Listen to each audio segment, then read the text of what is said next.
be here. It's been a while since I've talked to a crowd full of Angus breeders, so what I'm planning to take you through today is these areas. Knowing we've got half an hour, it's really a full day's worth of information, but we'll get through it. So basically we want to talk a bit about the what and the why of TACE, what it is and why do we do it as an organisation particularly and as a group of breeders. I want to then update you on where we're sitting as an organisation, as a group of breeders for our pedigree genotypes and particularly performance, because that's what it's all about in this era. Who has the data, and particularly those important performance data and phenotypes. We'll briefly then talk about calibration and validation, and that's very important in the concept of TACE. We're calibrated to the Australian and New Zealand environment, and we're also validated and we know it works. It's super important. A little bit about genetic trends, what are we seeing in that sense? What's next, importantly, and then really excited to spend a little bit of time at the end of this presentation. We're actually going to announce and release 2 new research breeding values today after a lot of work with our collaborators at AgBoost. So I'll go through that and we'll share some information with you. It should be exciting. So when we start talking about TACE, this as a breeder level, this is what you see. You see EBVs. So you get listed bulls, you've got EBVs, you've got individual bulls and their EBV graphs and pages. And that's really the front end of what we call TACE, the Trans-Tasman Angus Cattle Evaluation. That's essentially there to produce EBVs. And importantly, that's what you use in your everyday business decisions. And that's something we don't look at lightly at Angus Australia. We know we have to deliver those EBVs to you on time, every 2 weeks, because people are always making decisions on them to affect the business of yourselves and also your bull buying clients. In relation to a bit more detail about TACE and where it sits, it's simply a genetic evaluation system using a component of systems, and I'll talk about those in a second, for beef cattle, using our blood technology, best linear and bias predictor. I won't get into that detail, and we've got genomic components to that as well for most of our traits. So that's something that's been in place for quite a while, since 1985 or the mid-1980s, since we've been running the technology, but it has advanced a long way since then. Currently we produce EBVs for 22 traits, and we publish those on a fortnightly basis, as you're aware of. I won't go into the details on those traits, we can talk about that over lunch. That's what we're focused on at the moment.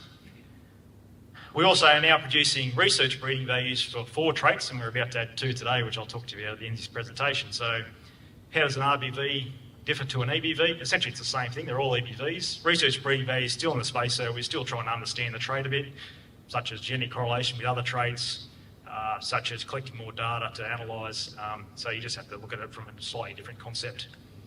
But we put those out there, and that's important as well, so we get early looks at information to start thinking about how we might apply those to our breeding decisions. We also produce 10 selection indexes, plus we have customisable options too for people who want to go down that path, so that's an important part of our genetic evaluation that's been in place for some time. We run fortnightly analysis for TACE every 2 weeks, 26 a year. We update those, so that's important as well. Will we get more analysis a year? Who knows where we could end up, but the main thing is at the moment we're delivering on that expectation of updated EBVs every 2 weeks. So that's changed quite rapidly over time. When I first started, there might have been 3 evaluations or 4 evaluations per year. Some breeds only had 1, but that's something that technology is allowed to change, better systems, better processes, to now run it more regularly, which is important because people are making decisions on this all the time and want the latest information. Importantly, and one of the reasons we call it the TACE, the Trans-Tasman Angus Cattle Evaluation, is for most of the traits, for all the traits actually, we combine Australian and New Zealand data. For some of the traits we also combine it with America and Canada, such as our structural traits. So it isn't just Australian data, it's also a combined data set either with New Zealand or New Zealand, America and Canada. And that's important to us. It's good to combine data where it makes sense. So technically, to have a larger population to put in our evaluations. Now, the processes involved in our TACE evaluation, 10 years ago when I first started with Angus Australia, or nearly 9, all of our EBVs came through this one pipeline, the breed plan, and obviously underpinned by AgBoo. That's still the case for the majority of our EBVs, and it's definitely still the best system available for Angus breeders. So Currently, we have 19 of our EBVs coming through that we publish through the pre-planned pipeline and underpinned by the great geneticists at AgBur and obviously the commercialiser by ABRI. And we also have 10 selection indexes coming through that pipeline as well, plus the 2 new research breeding values I released today has come through that pipeline as well. Okay, so just hold on and I'll talk more about those. We're also working with AGI to bring in information for our 3 structural traits, so that happens on a fortnightly basis as well.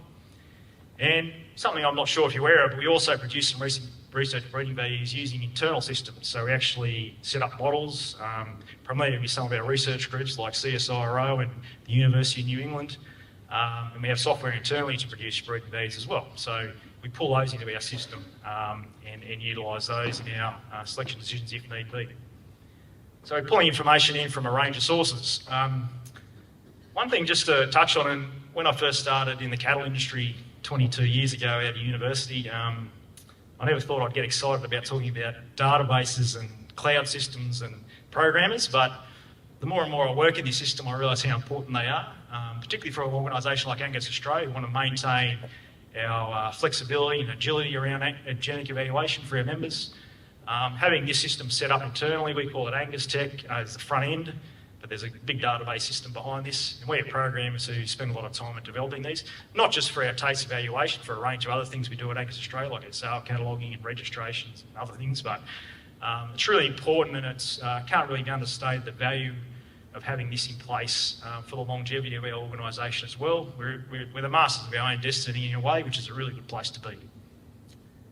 I know talked to lots of other breed societies as well, of course, mainly from a staff perspective, and they're very envious of this situation as well. Now, just to fit back into the why do we do all this? And it really fits in nicely with the new strategic plan we've put together and Scott introduced yesterday. Why do we do it? It's really in the mission. We want to maximise the profitability and sustainability of our members, you, with innovation and services. And that's one of our major services. I'd argue it's our major service. I'm happy to argue with people about that. Is to deliver our genetic evaluation every 2 weeks and innovate that as well, importantly. Make sure we improve it. We have better systems, more efficiency, new traits that are maybe of interest and maybe of interest for the future. And that's something we're really focused on at Angus Australia. You'll see the profit triangle that Scott would have taken through yesterday, but obviously one of our major streams is genetic improvement driving into that. So that's where my focus is, managing the genetic improvement team. Now let's just start talking a little bit about data. We can't do any of this without data, so one thing Angus breeders are very good at and been good at for a long time and are getting better and better is collecting data. So well done. We've also got our own systems set up at Angus Australia to collect data, like our Angus site benchmarking programs, where you might see some gaps, like in hard-to-measure traits like methane emissions or carcass traits. But essentially, data drives all this. Without it, we can't do much. Again, we're the envy of the beef world in Australia, particularly because of the data set we've got. It gives us lots of flexibility to do things and deliver good services. So just to talk a bit more about the pedigree, phenotypes and genotypes, because this is really information that feeds in to produce our EBVs, right? These are the sources of information that primarily contribute to give us EBVs with accuracy. This is some numbers behind that. So I looked at the mid-May evaluation, and here's some numbers of the bits of information that feed into that. So if you look at the number of animals, we've just got over 2.6 million animals now in our genetic evaluation. That's a big data set of those, and we're producing EBVs and publishing EBVs for most of those animals. Out of those, we've got 118,000 sires and 924, nearly a million dams. So that's a big data set, right? And you can do some really good genetic evaluation stuff with that.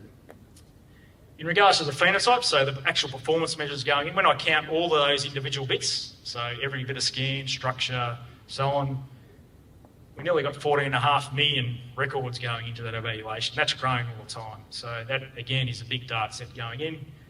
And I guess it's a newer bit of information, but it's growing rapidly as well, is our number of genotypes going in for genetic evaluation is now growing nearly up to 285,000 in this last run.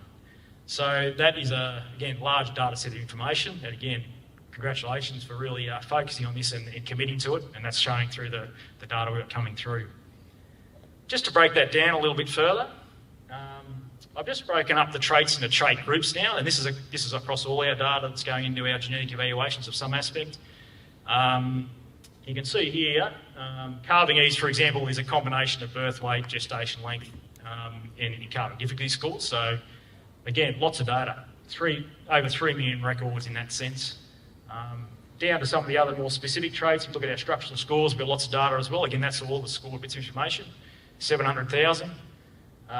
Looking down to a thing like coat type, we just talked about that in some details. We've got just under 20,000 records there now, and that's growing as well. So in regards to data, again, we're in a very good position and a unique position for that to feed into our genetic evaluation. What's interesting though is one thing I look at all the time, and I think Frank brought it up nicely in the discussion group, is where we're going to be heading with our increases in genomic testing going. Is our phenotyping going to drop off? And we still need people to phenotype, and we've got side benchmarking programs that couple with that as well. One thing I can say right at this point in time, our phenotyping isn't dropping off, it's actually growing. That little bit of that growth due to we've got growing cattle herds as well, so there's a bit of function there, but it's looking on. That doesn't mean from a strategy perspective we don't have to think forward 10 years about that one. I think we do. But at this point in time, there's lots of data coming in, and that's shown in this next slide. I've just got some traits broken down there a bit. This next table, I should say. So if you look at something like birth weight, I actually just break it down into two 10-year clumps. So birth weight submitted at Angus Australia between 2003 and 2012, and then birth weight submitted between 2013 and 2022. And a lot of this is to do with the natural growth of the breed, but there is also an increase in some of the hard-to-measure traits. So you can see there's been a 52% increase in birth weights over that 10-year period. You can see that's similar down to things like mature cow weight, 40% increase, scrotal size, 43% increase. And then we look at some of our hard-to-measure traits that we probably need to do a lot with in that earlier period where we've got a lot of growth in that sense. So look at something like carcass data, a big increase in that. And that's to do a lot with our side benchmarking program, but that's not only it. There's also other members putting carcass data in now as well. Structural data, we've had a huge increase of that data flowing in, particularly in recent years. Feed intake records, docility scores has been one of our big growth areas, and particularly in recent years as well. And obviously genotypes, we've just had a big, massive increase in that because really it wasn't much done prior to that period. So again, just showing that the amount of data we're getting into Angus Australia today is growing, which gives us really a lot of power in our genetic evaluation and a lot of reliability, which obviously was a lot of discussed on the panel session before about one of the advantages of Angus is the reliability of the genetics and obviously the information that underpins those genetics as well. So that excites me when I get out of bed in the morning. If it was going the other way, I'd be thinking what I'm doing. But that doesn't downplay the strategies we have to think about for the future about where will this go in relation to genotyping and phenotyping. I fully appreciate that. Just a bit more detail on genotyping. So these graphs tell you something slightly differently, but they're all related on genotypes that go into primarily our genetic evaluation. If you look at the red bar graph on the far side there, that's by order year, so when the genotypes have actually been ordered and come into our systems. So you can see there's been, since 2012, there's been a significant increase in genotypes. These are with more than 1,000 SNPs, so we call them our density of profiles that could go into genetic evaluation. And particularly in the last couple of years, 21 and 22, there's been a big increase. 23 obviously is not complete yet, so it's increasing. Now, just be mindful, there has been, in 21 and 22, there was a couple of large inclusions of data from our New Zealand colleagues that came across, so they're included in those years, but essentially we're still seeing lots of extra genomic bits of information coming into our genetic evaluation through our membership and through our reference population programs. Jono's going to give us a nice presentation next about is that worth it? So hold your horses about that question. These graphs over this side, the year down the bottom is actually calving year, and then we've got a percentage of calves up the side, okay? So and that's across the Angus breed. So if you look at the top, which is genomic profiles for genetic evaluation, if you look at our 2021 drop calves, we're sitting around 55% of those have a high density profile coming in, and you can see the increase in growth there since 2016-17. And the one down the bottom is not necessarily genetic evaluation, but it's flown from having those genotypes. is being able to, in the blue, fully parent verify, or in the black, being able to sire verify. So you can see there they go hand in hand, and that underpins the credibility and the reliability of our data as well, of course. So a great position to be. One thing I won't spend a lot of time on today, but we do have other aspects of our genetic evaluation systems, and this isn't what we call through our TACE system, which is really our seed stock level high accuracy system. This is a system we utilise for drafting and sorting heifers, Angus Heifer Select. There's probably been a lot of talk about that, and so the genomic companies and ourselves have information out in the back there if you want more information, but essentially it's a genomic only product, which has shown some really, really good growth in recent times. So you can see there we put it on the market in 2017, and by order year, you can see in 2022 we just did over 9,000 of those, and in 2023 up to May we're already up to 8,000. So showing a lot of potential and just showing, I suppose, the indication that the commercial industry is also, in certain segments, is looking for a bit more precision in heifer selection as well. And we can offer that as an organisation and bring those interested commercial producers into the Angus tent, which is a nice place to be. I will give credit to my CSRO colleagues down here, particularly Tony Reverter, who's in the audience, who really helped develop the latest version of this test. So if you want to know more of the technical detail, we can probably pull Tony aside throughout the day. Thanks, Tony. So that's sort of the data. Another sort of metric we look at to say are people actually using this information is how much they're using our online facility, Angus Tech. That's obviously the front end where you as members would mostly access the EBVs and genetic evaluation information. In 2022 we actually had nearly 1.6 million unique searches on that site, and the growth has been phenomenal. You can see here by month, we've got 20 in the black, 21 in the red, 22 in the blue, and 23 in the yellow, and we've obviously just got the first quarter results there. And you can see where we get our natural spikes, around the autumn sales season, then around the spring sales season. But it always amazes me how year on year it just keeps growing. We had similar experiences in a previous life looking at a similar system called Internet Solutions, and you just saw natural growth in these systems as well as people got to use them, saw the flexibility, knew they could access information really easily. So that's the other focus for us at Angus Australia, making sure these systems are in place so our members in industry can access the information readily when they need it. Calibration and validation. On the calibration perspective, I won't spend a lot of time talking about this, but one thing hopefully most of you are aware of is we spend a lot of time with our collaborators such as AgBoo, Science, CSRO and others. For the bits of information we deliver, we calibrate them to our data set, which is effectively reflective of Australian and New Zealand cattle producers. So that means it's really calibrated for you, and we'll make sure the breeding values are best utilised in your system. As I said, I won't go into the detail of the last enhancements. If anyone wants to pull us aside at lunch or anything, I'm more than happy to go through it, but that's just a sign, I guess an indication or an example of a recent calibration of our system to make sure that we continue to have the best system for you as Angus breeders. The other thing I mentioned is validation. Validation is very important to us. Even though the technology is well proven in relation to the blunt technology and so on, and we've done validation regularly over the years, there's no doubt we have to keep doing it just to keep giving ourselves confidence this system works for us in Australia and people selecting on it in New Zealand as well, for example. There's a lot of ways you can do validation, and John will present a little bit of validation work in relation to genomics, and that's more of a scientific way, and that's probably the best way to do it, and you're better off explaining that. One thing we do though in Angus Australia, we use the ASPP population to do validation as well to say, okay, are the sires, breeding bees when they come into the program, particularly as young bulls, are they reflective of the progeny performance out the other end that actually been measured? And invariably, without going into the detail of this report, that the things align really well. Okay, so we should have confidence in our breeding bees to take us forward, that's for sure. If you want to talk about any validation, again, pull us aside or any of the extension officers, and we can take you through that as well. But it's something we'll continue to do, and something we won't just say, well, it's proven, so let's not worry about it for the future. Particularly important for new sets of information too. I agree that we have to keep looking at that.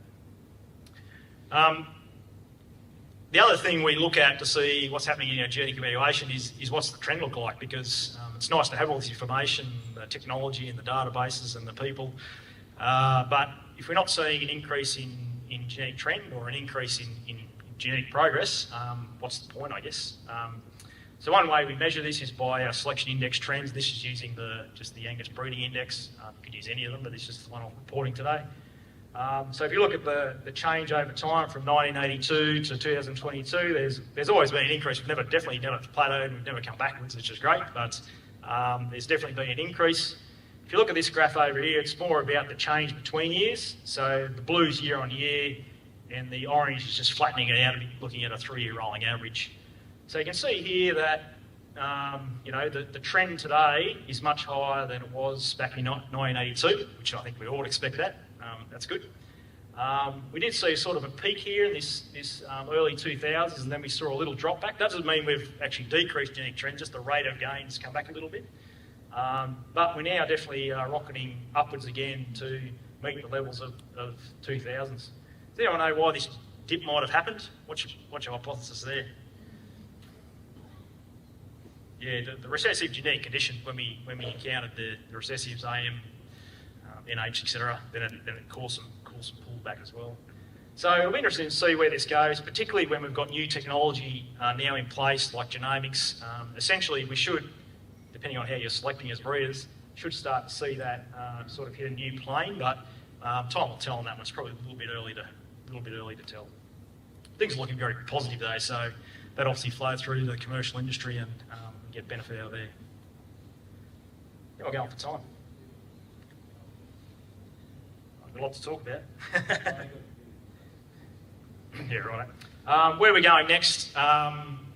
Basically, these are sort of the key areas we're thinking about for our genetic evaluation going forward. And I think it's really nice that they align with a lot of things we've been talking about the last 2 days, and particularly with our consultative communities we work with and so on, to try and set our direction. So there's no doubt that one thing we want to focus on more at Angus Australia is just understanding genetics of the cow herd, fertility, longevity, cow body composition, things like that. So that's going to be a focus. Understanding structure is important. We've just signed a project agreement with UNE to do some objective camera technology with UNE to measure locomotion. So not scoring it, but using some camera technology to develop to understand that side of it, which I think is probably where the future will lie, rather than subjectively scoring things. Eating quality, I'll come back to. Immune competence and welfare, I'll let Aaron talk about immune competence, but it's obviously an area of focus as well. Sam Clark talked about methane emissions yesterday and our focus there in our reference population program. That's something it's really nice to start building a reference population data set there. Climate resilience adaptation, global benchmarking, because we're a global population of animals, not just an Australian population, and obviously using genomics optimally for our systems. Just one thing I want to finish up on now is introducing these new research breeding values, and nicely they fit into that. They both fit into this eating quality space. So what we've done out of the mid-May TACE run, so we published that 2 days ago, is we now have available research breeding values for MSA marbling, which is a direct carcass marbling trait, and shear force, which is a objective way of measuring tenderness in beef carcasses. So this has been really good collaborative work we've done with AgBoo, and that's something that came in line when we did our enhancement at the end of December. It was actually part of that enhancement, but we decided to delay the release of these for 6 months just to clear the air a bit. But these are available now. Now, just to talk a little bit about those, MSA marbling, our EBV, the work was done, all the genetic work was done on around 6,500 records we had at Angus Australia at the time. Collected since 2010. A lot of those were ASBP records. Really heritable trait, 0.54, and the genetic correlations are there, as you can see. MSA marbling is the trait here, collecting the scores of the marbling in the muscle. As you can see there, it's got quite a strong correlation with carcass IMF, which is what you'd like to see, but it's not exactly the same trait either. So you will see a little bit of re-ranking of carcass IMF to marbling. I won't go through the other correlations for time, but if you're extra interested, we can talk to you about that offline as well. The other thing about our MSA marbling is we are getting lots of data in that sense too. Because it's the commercially collected trait, I guess, on carcasses, we probably get more of that than we do carcass IMF, because carcass IMF we have to take a meat sample and measure it through the lab. So it's good to see we've got about nearly 11,500 or more records for MSA marbling, which we can feed on, which is a really good data set actually. The only reason we're calling this one a research breeding value is because we didn't quite know how to put it out there in relation to our carcass IMF. So we just want to put it out there for a while, let people get used to it, and then have some discussion with the industry about what we do with MSA marbling compared to carcass IMF, because they're telling us similar things. Do we need both? Can we not publish one, not the other? There's those things we just need to work through. But that's essentially you could turn it as a full EBV now. We understand the trait, we've got lots of data, but it's really just putting it out there in relation to our carcass IMF trait. I won't go through these selection things. These are the top 10 bulls for MSA marbling out of our high use size. So, our top 50 size over the progeny over the last 2 years. I'll just focus on those, and these are the top 10 of those.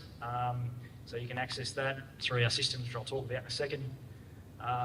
The relationship with MSA marbling and carcass IMF, as I said, it's 0.8 correlation. They're just the EBV correlations in those high use 50 size. Interestingly, the top sire in that group is plus 273, as he showed on that last graph for MSA marbling. The lower sire in that top 50 list minus 3. So it's the same as any other EBV. You've got to look at the difference and halve it. So the difference in progeny difference you would expect on MSA marbling is 138 points on MSA marbling score.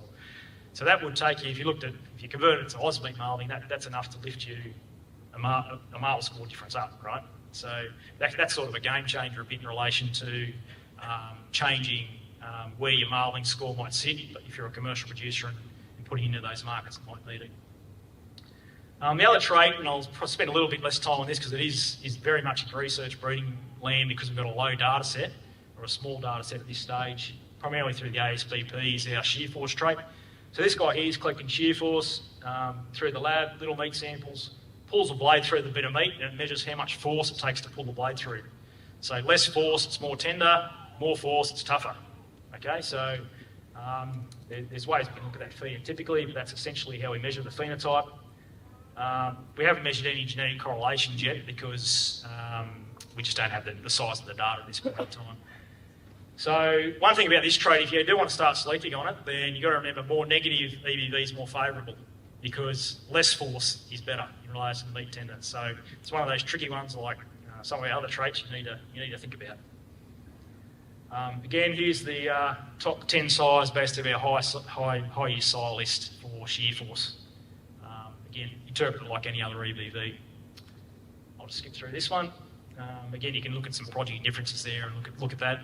Probably a bit more difficult for you to get a pitch on because what does the difference of 0.17 kilos mean? It means that they'll be more tender, but how much does that mean consumer-wise? Again, another reason why it's a research breeding value, so we can get to understand that. If you want to see those RBVs, we have produced 2 research breeding value reports with size listed. So I brought some along with me. I've got 20 copies of each. Come and grab me at lunchtime and I'll give you those. And it's also up on our Angus Tech site now. So if you want to jump on Angus Tech and look for any bull, look under the RBV tab. You'll now have MSA marbling and shear force, both on an EBV scale, accuracy, percentile, progeny, and the EBV table. So it's all there for you to look at if you want to look through that new information.